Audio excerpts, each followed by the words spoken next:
अनुवांशिकी जीव विज्ञान की एक शाखा है जिसके अंतर्गत अध्ययन किया जाता है। तो अनुवांशिकी का अध्ययन अनुवांशिकी के अंतर्गत किया जाएगा, इसलिए इसका ए पार्ट वाला विकल्प सही उत्तर होगा। अनुवांशिकी का जनक किसे कहा जाता है? अनुवांशिकी के जनक जो है ग्रेगर जॉन मेंडल है। वंशागत या अनुवांशिकता की इकाई जीन होती है। मेंडल ने अपने प्रयोग में कितने विपरीतार्थ लक्षणों को सम्मिलित किया है? 7 लक्षणों को सम्मिलित किया है। मेंडल के एक गुण प्रसंकरण में कौन सी पीढ़ी हमेशा विषम युग्मजी होती है?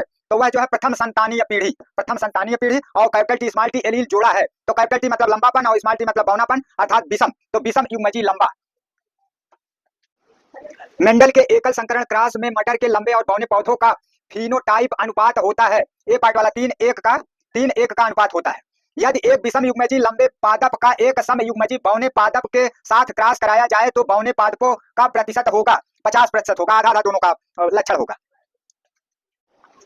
निम्नलिखित में से कौन सा कथन प्रभाविता नियम के लिए सही है? कारक जोड़े में होते हैं, यह भी सही है। लक्षणों का निर्धारण कारक नामक विविक्त इकाइयों द्वारा होता है, यह भी सही है। यदि कारक जोड़ों के दो सदस्य असमान हो तो इनमें से एक कारक दूसरे कारक पर प्रभावी होता है, यह भी सही है। इसका मतलब डी पार्ट आप जो है टिक मारेंगे क्योंकि यह तीनों जो है सही है, इसलिए उपरोक्त सभी अर्थात डी पार्ट आपका सही माना जाएगा क्योंकि यह सभी लक्षण सही।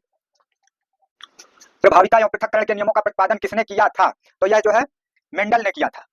मेंडल के द्विसंकरण संकर का फिनोटाइपिक अनुपात है, तो यह जो है ए पार्ट है 9:3:3:1।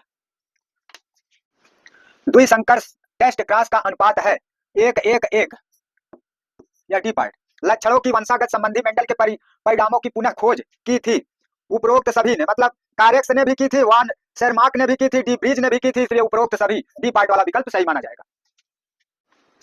गुलाबी पुष्प वाले गुलाबांश में स्वय निषेचन से प्राप्त प्रारूपी अनुपात होगा 1:2:1, इसलिए जो है पहला वाला विकल्प सही है, ए पार्ट वाला। व्यक्ति जिसका जीनोटाइप IAIB है, AB रुधिर वर्ग प्रदर्शित करता है, यह किसके कारण है? तो इसका बी होगा सह प्रभाविता के कारण।